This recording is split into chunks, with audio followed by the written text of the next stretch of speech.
Kam zgjedhur këtë rrugë për t'ja hapur bashkë një kapitull të ri Kosovës. Prandaj është nder i veçantë që do t'i prim kësaj liste së bashku me Lumirin si kandidat për kryeministër.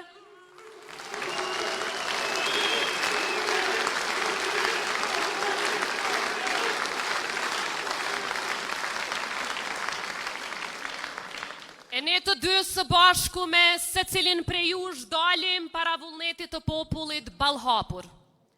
Dalim ballhapur për po ashtu zotohemi para jush, se kur nuk do ta bllokojmë shtetin ton për interesa politike e aq më pak për pozita, sepse pushtetin nuk e kemi me patjetër. Me patjetër, vetëm një gjë që e kemi me patjetër, është mbrojtja e Republikës sonë.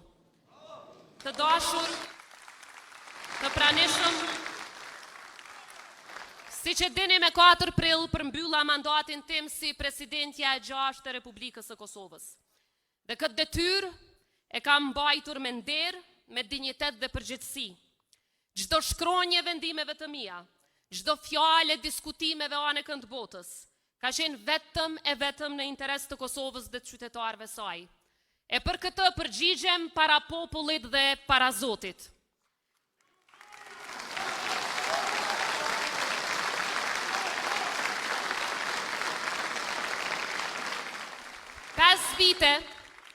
Pesë vite shërbim, 5 vite betej, 5 vite me zë të fuqishëm që jehojmë me të vërtetën e Kosovës kudo në botë. 5 vite forcë për t'i ballafaquar dhe për t'i turpruar armiqtë tanë.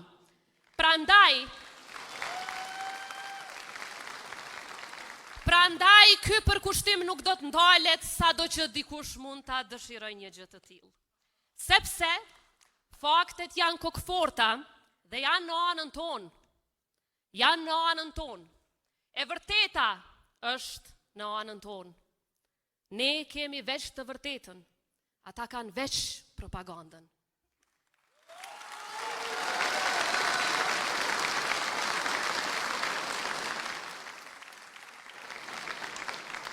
Dhe këto fakte dëshmojnë punën tonë edhe atëherë kur ne thyem murin e njohjeve për Kosovën. Edhe atëherë kur ngritëm Kosovën në piedestal ndërkombëtar si shtet themelues në bordin e paqes për krah Amerikës. Edhe atëherë kur ja mbyllëm dyert Serbisë. Edhe atëherë kur zëri vuajtjeve të Kosovës u dëgjua anë kënd Kosovës. Edhe atëherë kur mbrojtëm sovranitetin e integritetin territorial me çdo kusht, asnjëherë duke mos u përkulur para asnjë presioni. Sepse sovraniteti nuk është parull politike sa herë i duhet dikujt për duar trokitje, por është amaneti më i shenjtë që e kemi nga dëshmorët, që e kemi nga martirët, e sakrifica e një populli të tërë që qëndroi në këmbë edhe në kohët më të vështira.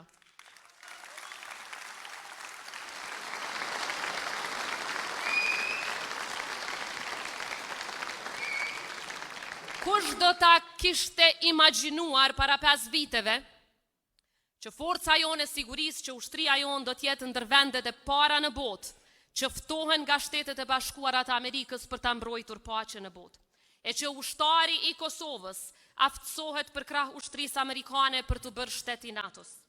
Për herë të parë pas shumë vitesh, Kosova nuk shihej më në arenën ndërkombëtare vetëm përmes plagëve të së kaluarës, por edhe për sukseset dhe arritjet e saj në arenën ndërkombëtare. Por, siç e keni parë, ka nga ata që nuk i dojnë afër alatët që e mbrojnë Kosovën.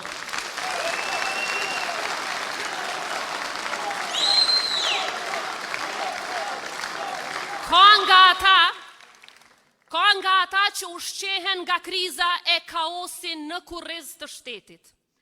Ka nga ata që e quajnë veten të pazëvendësueshëm pikërisht duke mbajtur qytetarin peng të frikës e viktim të linçimeve. Kush do të kishte imagjinuar 27 vjet pas luftës që dikush do të konsiderohet si pengesë vetëm sepse i ka hapur dyert Kosovës. Të konsiderohesh si pengesë kur flamuri i Kosovës nisi të ngrihej lart në përforume botërore ku dikur as nuk na ftonin. Pengesë nga ata që nuk e ngrenë dot këtë flamur as brenda forumeve të tyre të brendshme e lëre më në forume ndërkombëtare.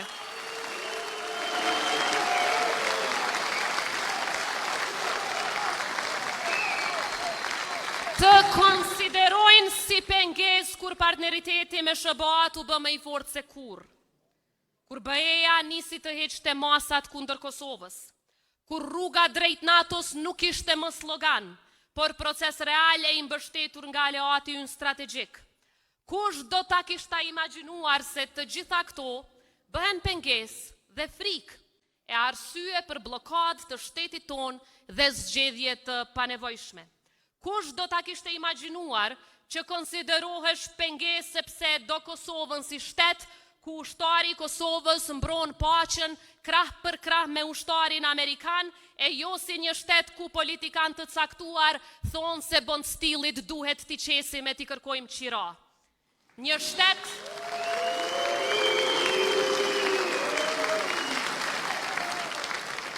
Një shtet serioz nuk i fyen miqt. Një shtet serioz nuk i teston aleatët e liris, por punon bashk me ta në mbrojtje të sovranitetit, integriteti territorial dhe kushtetutshmërisë së vendit tonë. Sepse historia jona dëshmon se sa herë kemi qenë pranë aleatëve tonë, kemi fituar. E sa herë egoja është vendosur mbi shtetin, kemi paguar çmim të lartë. Pra po e kuptoni tani që ata presidencën e donin si një simbolik, e donin si një hiq, e jo të fortë si që në la amanet presidenti Rugova. Ata e donin presidencën për fjalime, jo për rezultate.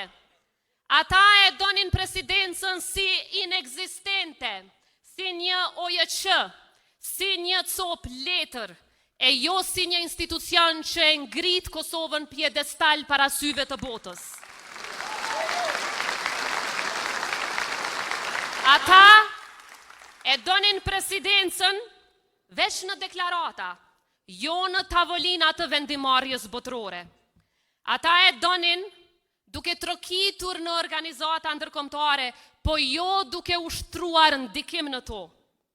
Dhe kur Kosova filloi të ngritej lart e më lart, rrugtimi u bë i vështirë e më i vështirë. Dhe për çudi, pengesat nuk vinin vetëm nga armiqt e njohur, por edhe nga miqt e shtirur,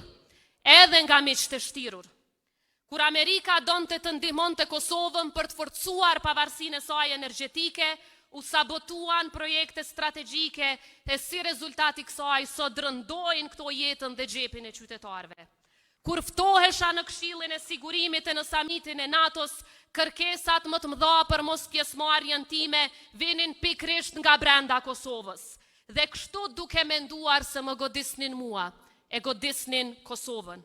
Pra më shumë shpenzim e energji për pengesa e blokada se sa për fitore diplomatike. Dhe atëherë kupton se nuk je përballë një dallimi politik normal. Je përballë frikacakëve. Je përballë frikacakëve të cilët i druhen forcimit të Kosovës. Je përballë frikacakëve të cilët e hedhin gurin e fshehin dorën. Je përballë dy mentaliteteve krejt të kundërta.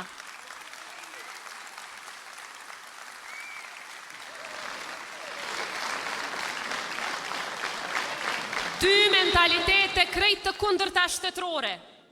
Njëra që e izolon Kosovën e njëra që ja hap Kosovës dyert e botës dhe njëkohësisht mbron sovranitetin e shtetit.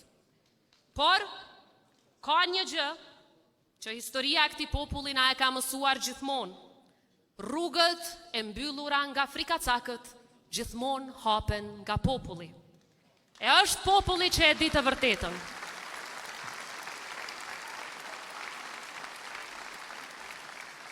Është populli që e njeh punën të cilën asnjë propagandë, asnjë linçim, asnjë manipulim nuk do të mund ta zhbëj kurrë. Është populli që e kupton se kur një rrugtim i mirë për Kosovën ndërpritet padrejtësisht, ai nuk zhbëhet. Rikthimi është edhe më i fortë. Rikthimi është edhe më i qartë, rikthimi është edhe më i vendosur e më i lidhur me zemrat e njerëzve. Prandaj jam sot këtu, sepse rruga ime politike nuk ka qenë kurrë vetëm rruga ime. Ka qenë rruga e qytetarëve që e duan një Kosovë më të drejtë, më të fortë dhe më të respektuar. Ka qenë rruga që e fillova pikrisht këtu, në mesin tuaj.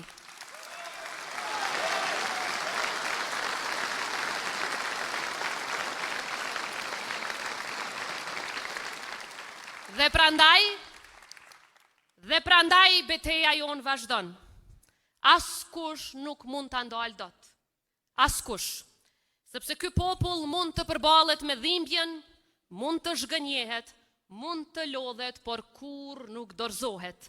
E kur qytetarët janë të vendosur, nuk ka pengesë që i ndalë, as linçim, as propagandë, as frikë që i kthen ata prapa. Sepse Kosova nuk e ka luksin që të ecë prapa. Kosova ka vetëm një drejtim, përpara. Andaj ky nuk është një bashkim për pushtet. Ky është bashkim për shpresë. Një shpresë që nuk ndërtohet mbi frikë, por mbi guxim. Guximin për ndërtuar institucione që zgjasin më shumë se mandatet tona. Mbi guximin për të folur me njëri tjetrin e jo për njëri tjetrin. Guximin për të ndërtuar, respektuar mendimin e njëri tjetrit dhe jo për ta urdhëruar dhe friksuar tjetrin. Guximin për ta parë shtetin jo si pronë të partisë, por si amanet qytetar, sepse Republika nuk është pronë e një njeriu, as e një partije të vetme. Republika është e popullit, është e përbashkët dhe na don e i duhemi të përbashkuar.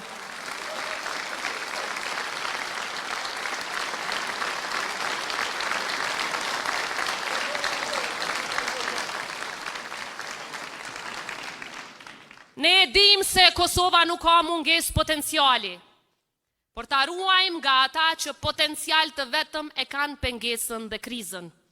Kosova ka nevojë për drejtim, e jo për stagnim, për stabilitet, për seriozitet, për një vizion që nuk ndryshon me stinët politike. Ka nevojë për horizonte të reja e të guximshme strategjike. Dhe unë besoj me gjithë zemër se kjo është e mundur. Sepse për këtë kam punuar dhe besuar gjithmonë. E besoj sepse kam parë forcën e këtij populli në ditët më të vështira. Andaj, nuk mund ta përmbyll ndryshe, përveç se duke ju thënë, faleminderit nga thellësia e zemrës. Faleminderit